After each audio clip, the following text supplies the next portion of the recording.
speaker at UCLA's 32nd annual Rise on graduation, he continues to spread his message of transformation through laughter as a national spokesperson for the Hispanic College Fund. And today, he is here to entertain and inspire us here at Patterson High School. So, without further ado, please provide a warm welcome, a round of applause for our comedian, Mr. Ernie G.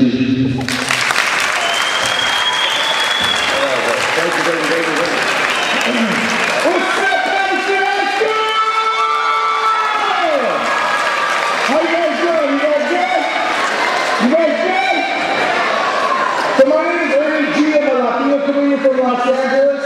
I'm on a bunch of TV shows nobody watches.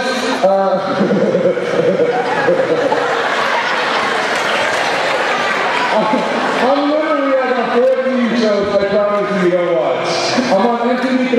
Anyone watch MTV3? No? Not MTV. Not MTV2. Not even MTV3. MTV3. Okay, anybody know? I'm on HBO Latino. I'm on Moon Dos, which is Telemundo Cable Channel. I'm on CTV, not CTV, but SI. Yes, TV. I was on a show a few years ago. Perhaps you think you might remember, or maybe your parents used to watch, a Latino comedy show called Que Locos. Does anybody remember Que Locos out there? Yeah, I didn't think that many Latinos have cable. You know, Latinos and African Americans don't like paying for cable, huh? One dude in the neighborhood gets cable, and then the whole neighborhood taps into that one box right there, right? And then we had the audacity to complain when our cable was out. My cable was out. You owe me $50. You owe me $50. Stand Up was hosted by the #1 Latino comedian in the country, one of George Lopez fans. You know who George Lopez fans are? American, Puerto Rican, Russian, and French Catholic Jew. I am this country. My mom's from Mexico, born and raised in Mexico City. She's a chilanga hasta las cachas. If you don't know what that means, too bad. My dad's Puerto Rican, so I'm mostly Mexican. Where do we go? Where do we go? I got the foil in the bag to make extra to go. Where do we go? You ever do that? You go to a party with your mom and she'd be sneaking chicken in her purse right there. You're like, what are you doing that, Mom? That's ghetto, Mom. Well, give me the big piece. Get two. Be book smart and street smart. If you're in the ghetto, you get two. Be proud of your culture and your heritage and your education. So if you have a little ghetto in you, let me hear you make some noise, please. Okay, thank you. Thank you. I can tell some of you are still not feeling it, and that's okay, because by the end of this presentation, I think you will. See, I grew up in the hood in LA. I grew up just north of East LA, a little neighborhood called Highland Park. Now, I wanted to be a cholo bad when I was a kid. I wanted to get into gangs, and you know, when you grow up around gangs, it doesn't really scare you.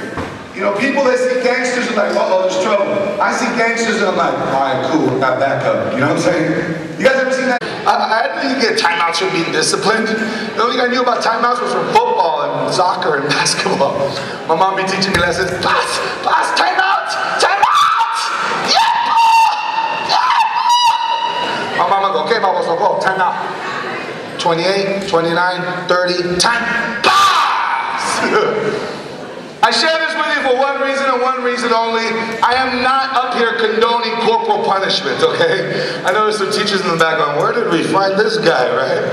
The only reason our parents ever taught with the hand is because that's what they were taught. You do what you're taught. The only reason your parents taught you with the hand is because your grandma or your grandpa taught them that way. And the only way to stop it, maybe, is to look at it and laugh at it together. But here's the message. This is the gift. That ended up being the greatest gift my mama ever gave me. To have me fear and respect her more than I did the streets. The streets wanted me. There was a pull. I wanted to be a cholo bad. I wanted to get a spider tattoo, a teardrop tattoo, 3 dots for mi vida loca y que, güey. But I was literally more afraid of my mom than I was the streets. Had I listened to the cholos in the hood, I would have ended up dead or in jail. But I listened to my mom, I ended up being a college graduate, so I thank my mama every day for loving me that much. Thank you, Mom. Well, I need y'all to listen then, because there's a lot of shuffling going on still. If you're enjoying yourselves, please be quiet and laugh when it's appropriate. When it was time for me to go to high school, the conventional wisdom of the day, what the teachers were telling the parents of the brown kids, the teachers were telling the parents of the Latino and black kids, since your child's probably not going to go to college, they should go to a trade tech school, learn to work with their hands. They should learn a skill, mechanics, electronics, woodcraft. Gardening would be wonderful for your child, since they're probably not going to go to college. That's what they were telling the parents of the blacks and Latinos.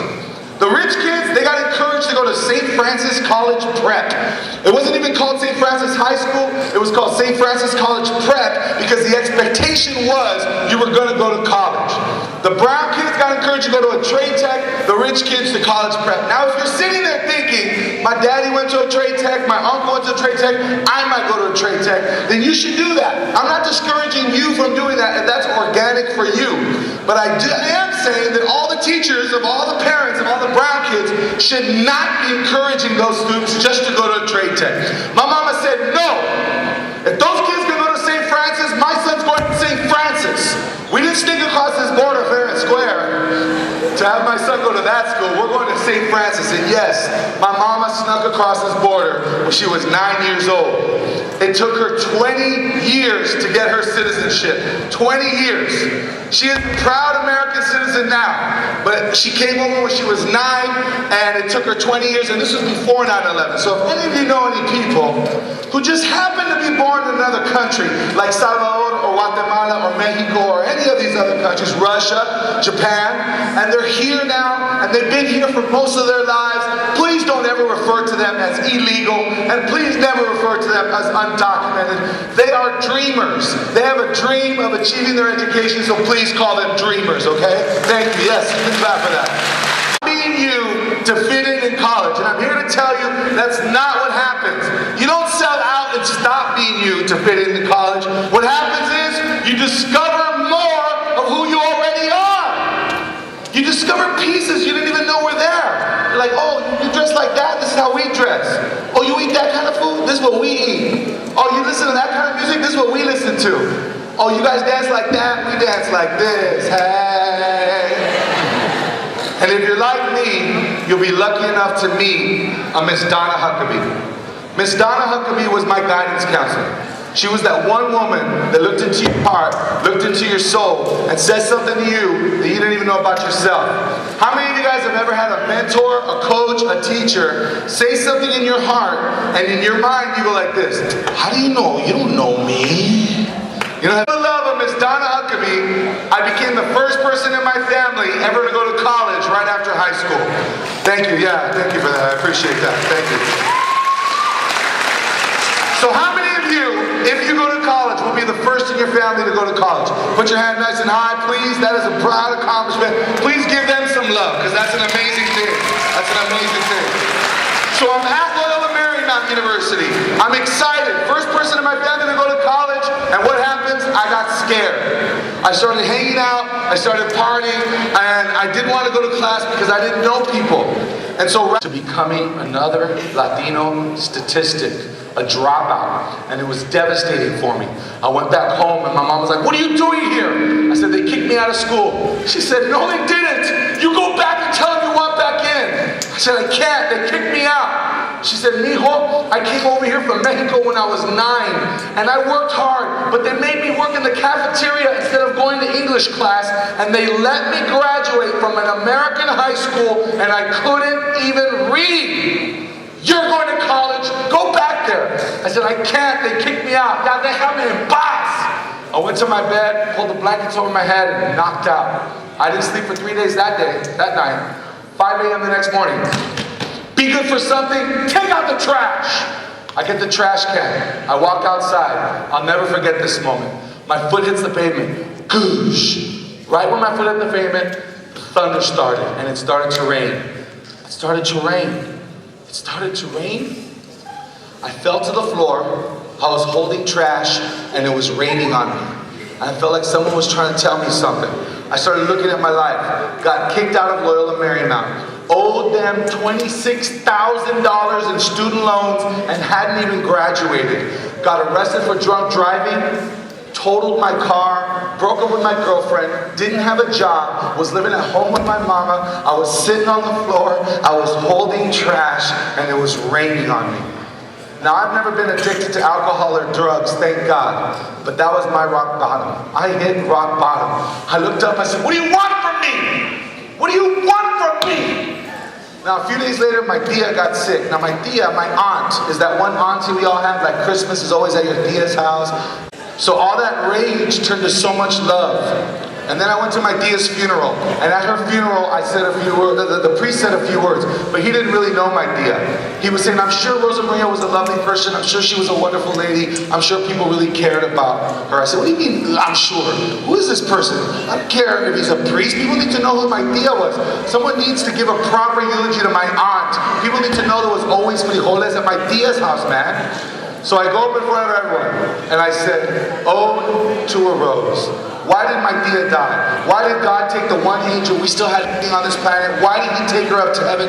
I don't know why she died, but I promise everyone here, I'm not going to let her death be in vain. I'm going back to Loyola Marymount, and I'm going to graduate in her honor. And I ask every one of you, do that thing that you know you're supposed to do.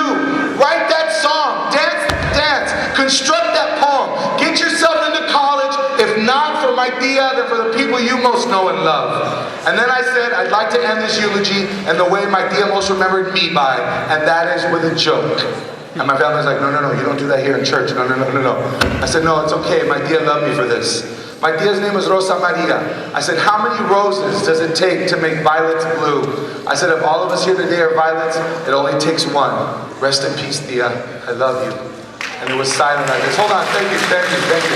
It was silent like this. And my uncle stood up, clapping and crying. And then everyone looked at him. They started clapping and crying. And they all stood up and went, and I went, whoa. I never felt that before. And in that moment, I committed to getting back into college. Now, I don't have time to tell you the story, but the short version is, I went to community colleges, got my units up, got back into Loyola Marymount for my senior year, made the dean's list my last 2 semesters in honor of my tia, and on June 14th, 1994, I walked up into that stage, got my college degree, and I said, Mom, Rose, I did it!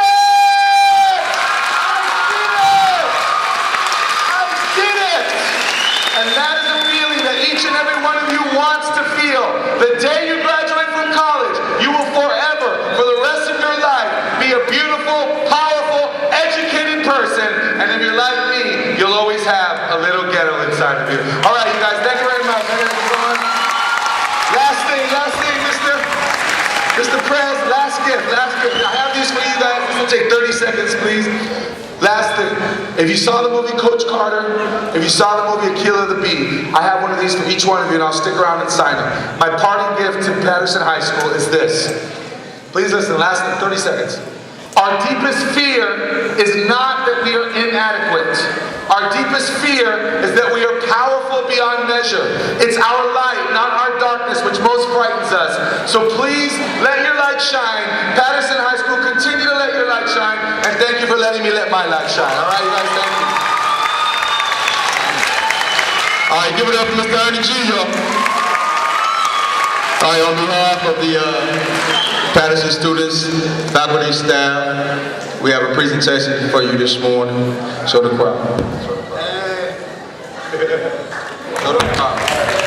All right, we have the jersey, you guys.